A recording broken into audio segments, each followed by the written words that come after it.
মাহফিলাতে নারায়ে তাকবীর, আর আওয়াজে নারায়ে তাকবীর। বাইতুশ শরফ, বাইতুশ শরফ, ইসালে সোয়া মাহফিল, ফাতিহা ইয়াজদাহ মাহফিল, কক্সবাজার বাইতুশ শরফ। ঠিক আছে না?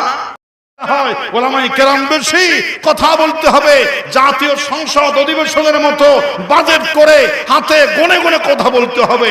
বাইতুশ শরফ একটি শ্রেষ্ঠ দরবার, তার শ্রেষ্ঠত্বের একটা প্রমাণ হলো বাইতুশ শরফে যত শ্রোতা তার কাছাকাছি আলেম, বক্তা, মুহাসসির, মুহাদ্দিস, ডক্টর, আজহারি বিশ্ববিদ্যালয় থেকে পর্যন্ত এসে বাইতুশ শরফে ওয়াজ করছে। জোরে বলেন সুবহানাল্লাহ। বাইতুশ শরফ আলেমের সমৃদ্ধ একটি দরবার। বাইতুশ শরফ মাসিক পত্রিকায় সমৃদ্ধ একটি দরবার। বাইতুশ শরফ ইলমের চর্চার একটি শ্রেষ্ঠ দরবার।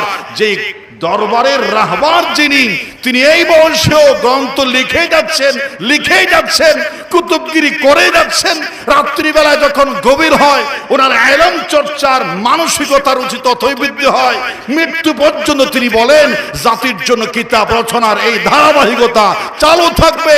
200 নয়, আল্লাহ যদি আমাকে হায়াত দারাজ করে এভাবে জ্ঞান চর্চার এই বিশাল সাম্রাজ্য আমি রেখে যাব।